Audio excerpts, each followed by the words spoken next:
My respected brother and sister, Salamun alaikum wa rahmatullahi wa barakatuh.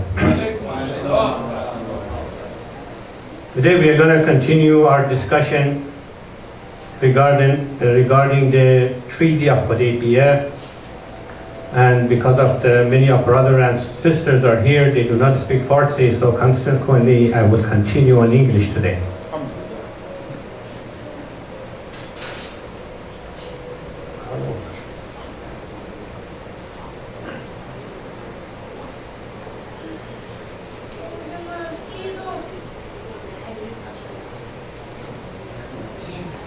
And one of the questions that some of our brothers and sisters may have is, what is this about? What is this about that we talk about the Hudaybiyah? What do we need to know about the Prophet and Anbiya's life? I would like to mention that by going through the Prophet's and Anbiya's life, we're going to learn a lot of lessons. A lot of conclusion could be reached. And many of Sha'nul Nuzul we have in Quran is related to the Prophet, peace be upon him, life. Because Prophet was the walking Quran. Actually, he was the one that actually would practice in Quran. And we in our life, we need to have a role model. To have a role model, somebody to follow, someone that you could take a lesson from and continue your life for being a better life in. So one of the most important things is no matter what Prophet did, it was done by act for the goodness of the God.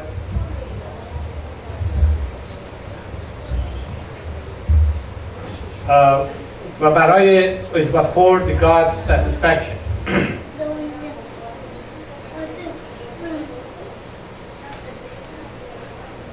I select this Hudaybiyah, as I mentioned earlier, because that's the most important event of Islam. By learning this, we could answer a lot of questions, and actually by learning the Prophet's life, it makes it a lot easier for us to understand Quran and the meaning of it.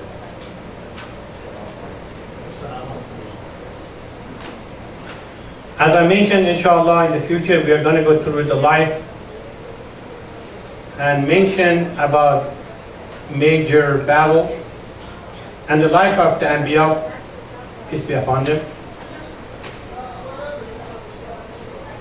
And when we learn from life our prophets and imams,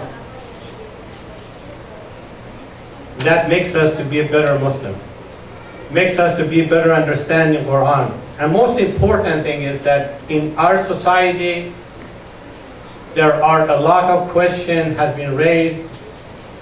Majority of them come from the Surah Tawbah. Many of you may know about it. We can intelligently and methodically and logically answer every single question that has no meaning, no merit, out of the context, and just pulled out for simply raising a question to badmouth or demonize Islam. So as I mentioned, there's two groups of people in Medina. Actually, Medina used to live, the Muhajirin were the people, they come from Mecca, and Ansar were the people, they used to live in Medina. Ansar is included with the Jewish, Christian, and idol worshipper, and some Arabs. So Prophet had to live among all of these people. This is the picture of the Hudaybiyah that used to be. And I think they built a masjid today, and when you inshallah go to Mecca, you'll see that masjid from the street, from the highway. So I'm going to go pretty quickly through some of the stuff we already talked about earlier. Prophet Muhammad, peace be upon him, had a dream that he's going to Mecca for Umrah. And one of the first lessons from this is that after 19 years of fighting, and all these people in Quraysh, they were after him to assassinate him and to get rid of him, they did not succeed. Now Prophet had a dream that he's going to Umrah, he has an ihram on, he shaved his head, and he had a sacrifice. Again, second lesson is that when he had the dream, he came back and talked to all of his followers. He did not go make a decision in his office. He came to the masjid and shared his dream with all of his people and asked them, what should we do? And as you guys know, the dream of the Prophet is not just simple dream. A lot of God's decision come through the dream to the prophets. Like Prophet Abraham had a dream that he sacrificed his son. The Prophet Yusuf saw the stars are bowing to him. And so Prophet Muhammad, peace be upon him, dreamed that he is going to Mecca and doing a tawaf.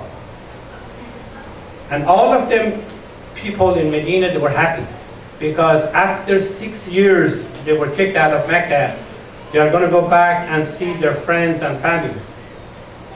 Very cheerful. And many of them also, they were sneaking out.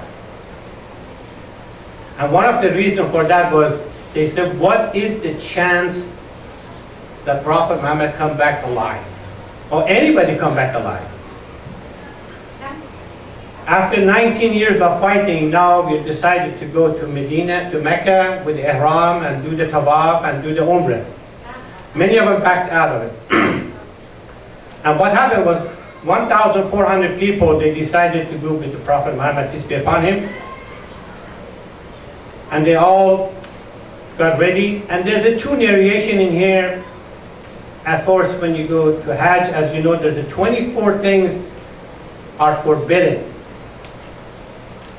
You cannot have knife, you cannot kill anybody, you cannot even kill a mosquito, you cannot look at the mirror.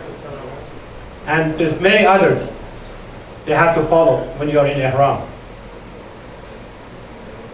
Prophet, of course, he made his intention known to everyone.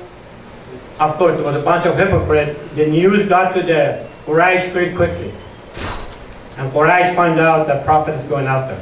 At the meantime, there was a guy from different tribe, but he was Muslim, but people, they didn't know he was Muslim. His name was Ursa, I believe, and the Prophet sent him to Mecca to go see what's going on, test the ground. What the Meccan, they think about that.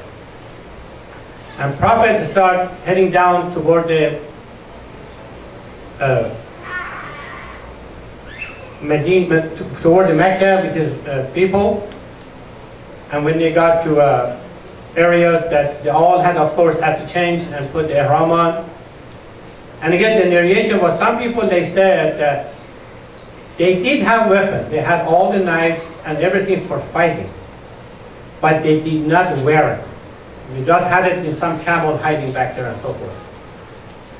But some people said, no, he had nothing with him. So you could draw your own conclusion, because to me is that I think they had the weapon, because you don't walk like that to the face of the lion, especially Quraysh. Anyway, as they were coming, the Ursa come back and tell Prophet Muhammad that entire Mecca known you're coming, and they don't believe you're coming for the Umrah. They are after you, they're going to kill you. And they're all planning to come after you no matter what. Actually, at the meantime, as the Prophet was going down toward Mecca, there was 200 soldiers with Abu Sufyan got in front of his way. So Abu Sufyan and 200 of sharpest fighter he had in Mecca took it with him. And they said, okay, these guys are in Ihram, this guy have no weapon, 200 people would knock these 1,400 people out easy. As he came and camped, of course, Prophet God knew about this news that Abu Sufyan is coming with the soldiers. What happened was Abu Sufyan calculated that, okay, Prophet going to stop here for the namaz al-Zuhr, he's going to stop here for namaz al-Asr, we're going to get him here. But that day Prophet did the namaz al-Zuhr and Asr together, and somehow that Abu Sufyan missed him. And what happened was Prophet took a different route. It was a very difficult route, a lot of stone, very hard to go through and all the stuff. Rocks. And Prophet said, all of these people, they go through this hard road. They will have no gunah. They'll be all forgiven. God would forgive them.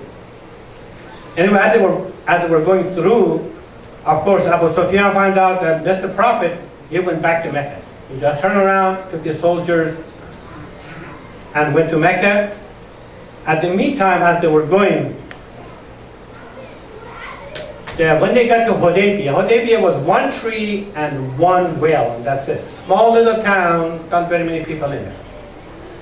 When they got in there, the camel of the Prophet sat down and didn't move. No matter how much they pushed him, it did not move. The Prophet said, this is a message from God. We don't need to move, we need to camp right here. And Prophet said the same people, they stopped those elephants to attack in Mecca, the same person, the same God is stopping the camel from moving forward toward the Mecca. They stayed there. Now again, there's one well, 1,400 people. They need to eat, drink, wuzu, and do other stuff in a hot summer, hot day. Some people, they say, Prophet took some of the water. When they checked the well, they cast the arrow in the well.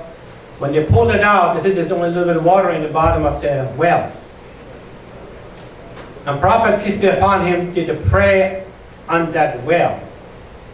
He got to the point, this big army of the people stayed there over 20 days. They had water to drink and do their namaz, they do cooking, whatever they need to do. Still there was water left. One narration says one lady from that town, I believe it was Habasha, part of the Habasha, came and she took some water. She told the people that I have never tasted the water from this well so beautiful and so smelled good and so tasting good. That's what happened. At the meantime, Prophet sent somebody to Medina, to Mecca to negotiate with this guy. Again, here we learn that Prophet consistency. No matter who came and what happened, he always said, we are going to Umrah, we are peaceful, we are not going to touch anything, we are not here to war. At the same time, while they were in Hudaybiyah, Prophet got up to do the namaz al-Shab, midnight prayer. He saw a bunch of people are out there.